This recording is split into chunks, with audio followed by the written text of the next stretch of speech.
CJ Flyer back with the Fire, another YouTube video. We finally got our first taste of Luka Doncic going against his former team in the Dallas Mavericks, a showdown in Los Angeles.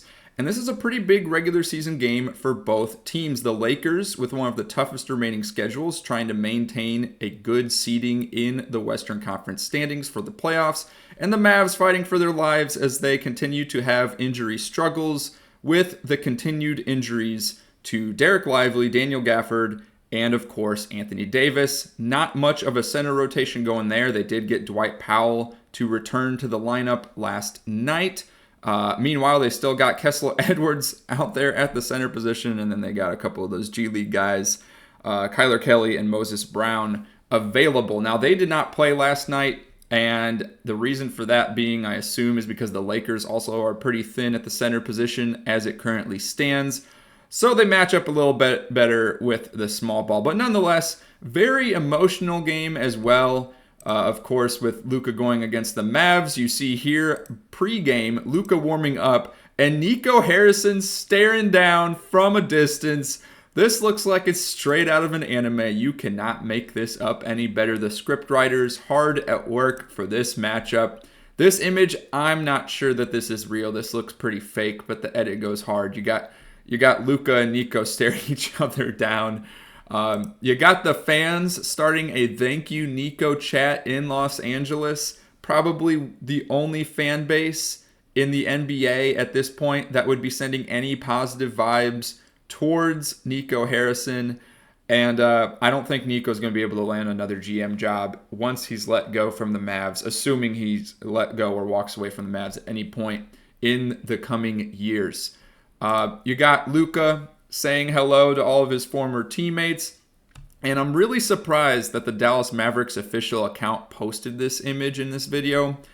Because as we all know, they've been hard at work trying to censor any mention of Luka at all whatsoever during the games in the arena, on social media.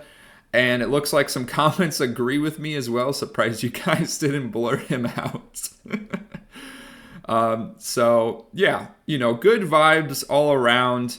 Very emotional situation. Of course, there shouldn't be any hard feelings towards any of the other Mavs players. It's not their fault that this trade happened. This is strictly a decision made on the ownership and front office level, and from coming from Nico Harrison's desk. So, no hard feelings. And what I found really interesting as well is Mark Cuban was in attendance, and he was, saying hello and sharing a laugh with Luka's dad and his agent, which some folks have claimed they think that Mark Cuban may have had a say in the trade, even though he claims he had nothing to do with the decision-making behind it and only found out shortly before the trade happened.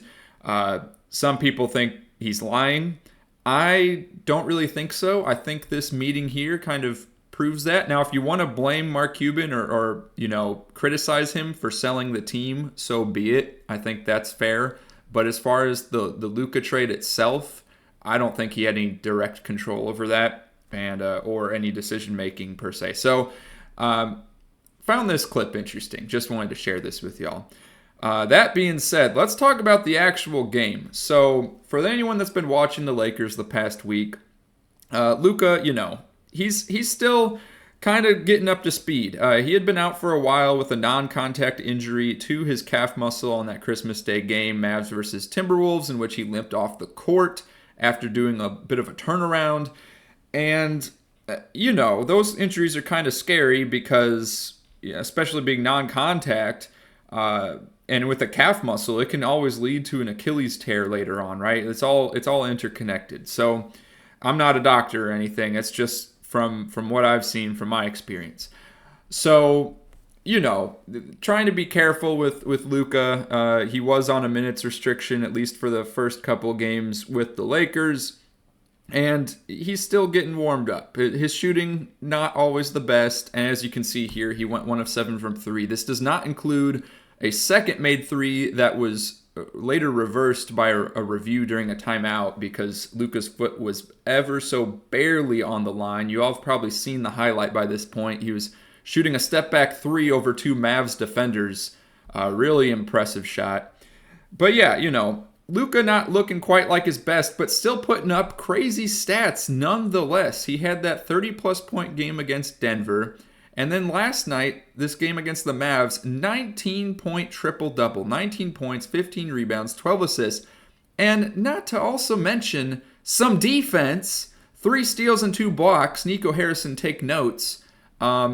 This Luka guy seems pretty good at defense. Maybe maybe the Mavs should consider trading for him.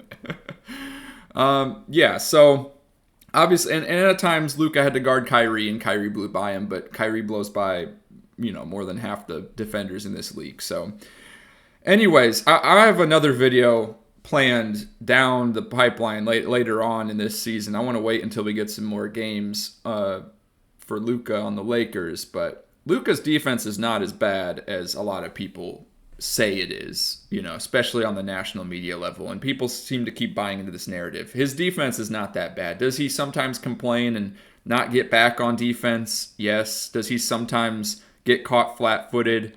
Yes. But look, we'll talk about it in a future video, but his defense is really not that bad. If anything, it's at many times above average, especially in the postseason. So I will talk more about that in a future video. Talking about more about this game, like I said, Luka a little bit cold from deep, a little bit rusty, had a couple shots that were way off from 3. And the Mavs did a great job defending him. Obviously, they know Luka's preferences on offense. They've seen it firsthand in practice and, him being on the team and leading the way. I thought the defenders did a great job helping on every one of his drives. It seemed like all of his favorite paths to the basket getting blocked off immediately, and then a quick recovery to the outside for the shooters. Now, at times, that did not work out so well for the Mavs. At times, we had, LeBron James or Rui Hachimura or Austin Reeves still getting open looks, but nonetheless, able to sort of lock down Luka as much as possible. And I don't know, I thought it was a great defensive game plan, as well as you can do, considering that the Mavs don't have any bigs outside of Dwight Powell in this game. And something else I wanted to mention, I mentioned earlier, they got G League guys in Kyler Kelly, Moses Brown. They didn't play them, and I suspect it's probably because the Lakers don't have any bigs. I mean, they got Jackson Hayes out there, but outside of that, I guess if you wanted to call Vanderbilt a center, sure, but he's very undersized. He's what, like 6'8", 6'9", I think. And then you got Alex Len not getting any playing time either. So, Mavs could get away with not running any additional centers out there. They could get away with going small against the Lakers. So I think that's why, Kidd typically likes to match up this, with the other team that they're playing as opposed to forcing them to play a certain way. At least that's something I've noticed in the postseason last year. And just watching these games for the last few seasons, is he tends to kind of just match whatever the other team's personnel has out there. So since the Lakers are going small ball, he went small ball. And Luka, like I said, struggling offensively. But LeBron James, my goodness. He doesn't even look like he's 40 years old out there. He's bald and he's got the graying beard. But outside of that, he does not look like he's 40 years old. And Luka setting him up well with numerous assists. Another full court pass for him. It's unbelievable. The pairing of these two is unlike any other. It's unfortunate LeBron is already 40, because if he was even like 2 or 3 years younger, watching this dynamic duo for the next like 3 or 4 seasons would be incredible. Unfortunately, I don't think we're going to see that for more than another season or two. I highly suspect LeBron's going to be retiring at some point before 2030. I just don't see it happening. Could be wrong. Could be solidify himself as the GOAT by, if he hasn't already to some people, solidify himself as the GOAT by playing till he's 45 or older, but I just don't see it happening. Overall, though, I gotta say, pretty fun game to watch. This should be a great matchup come April time. And then, over on the Mavs side, Clay kind of lit up in the fourth quarter with some huge threes. Kyrie Irving, just an outstanding game as usual. And him and PJ were playing some great defense as well. PJ looked incredibly awful on offense, but great defense by him, again, helping on those Luka drives. And I thought this was a great game, great matchup, and it's going to be fun to see when Anthony Davis and company are back in the lineup. So, that being said, after the game, Luka getting some emotional moments with his former teammates, every single player, every single coaching staff member, trainer, one by one coming up, and I mean, oh my goodness, I almost cried. it's very obvious that no one on that staff has any hard feelings towards Luka and probably didn't want this trade to happen either. I mean, they are embracing the change because what other choice do you have? And they still have a very good chance of winning a chance. You know, as much as I hate on them or hate on the decision to make this trade, at least for this season and next season, there is still somewhat of a championship window. I'm not going to be thrilled if they win the championship because it's just, you know, it feels gross from my perspective. But look, like there's no denying they're still a competitive team when healthy. But that's the big if. It's when healthy. So if they can maintain a play-in spot or a low-tier seed going into this year's postseason, they have a chance. But it's gonna be a difficult road. So back to what I was saying though, Luka very emotional in the post-game press conference. Said it was almost like he blacked out, like he couldn't even remember what happened from almost the entire first half of the game. It didn't feel real. You can tell he misses being with this Mavericks team. It's already been almost a month at this point since the trade went down, and you can tell he still misses being with his teammates.